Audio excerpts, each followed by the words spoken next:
हा निसर्ग, ही पृथ्वी, हे संपूर्ण जग तुमचा जन्म झाला. विचार करा मित्रांनो, तुमचं जन्माचं कारण काय? ज्या ईश्वराने तुम्हाला जन्माला घातलं त्याच्या पाठीमागचा उद्देश काय हा तुमच्या मनाला विचारा. तुमचं मन तुमच्याशी चर्चा करेल, तुमच्याशी गप्पा मारेल आणि त्या मन तुमच्याशी बोलतोय. माझा आवाज हा तुमच्या मनाचा आवाज आहे असं समजा आणि ते मन तुम्हाला विचारतंय की तुझा जगण्याचा उद्देश काय आहे.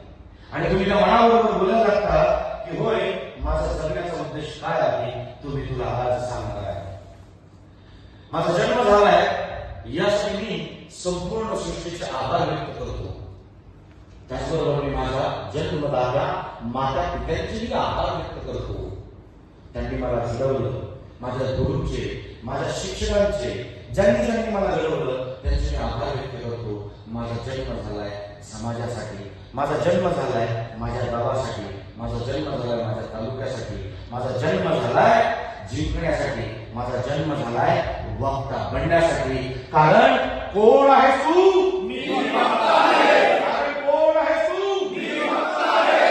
विचार करा, आई वडिलांनी तुम्हाला फक्त रक्तातूनच नाही तर आपल्या शरीरातील प्रत्येक पेशीतून मदत केलेली आहे. कारण कोण आहे तू?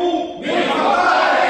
याच्या उपकाराची जाणीव तुला करायची आहे. कारण कोण आहे तू? मी वक्ता आहे. ज्या गुरूंनी तुम्हाला शिकवलंय, ज्या गुरूंनी तुम्हाला घडवलंय त्यांचे आभार व्यक्त करायचे. कारण कोण आहे तू? मी वक्ता आहे. समाजासाठी काम करायचे, समाजाचं ऋण फेडायचे. कारण कोण आहे तू? मी वक्ता आहे. तुझ्या वाणीने तुला इतरांना मुक्त करायचं आहे. तुझ्या वाणीने इतरांवरती प्रभाव टाकून आपलं मन इतरांच्या मनात रुजवायचंय. कारण कोण आहे तू? मी वक्ता आहे. कारण कोण आहे तू? मी वक्ता आहे. तुझ्या वाणीने, तुझ्या शब्दांनी तुला प्रत्येक व्यासपीठावरती ज्यांचा वाढदिवस आहे त्यांना शुभेच्छा द्यायच्या. कारण कोण आहे तू? मी वक्ता आहे. श्रद्धांजलीचं भाषण करायचंय. कारण कोण आहे तू? मी वक्ता आहे. प्रेमाचं भाषण करायचंय. कारण कोण आहे तू? मी वक्ता आहे. कोण आहे तू? मी वक्ता आहे. व्यासपीठावरती जाऊन तुला तुझी छाप निर्माण करायची. कारण कोण आहे तू? मी वक्ता आहे. कारण कोण आहे तू? मी वक्ता आहे.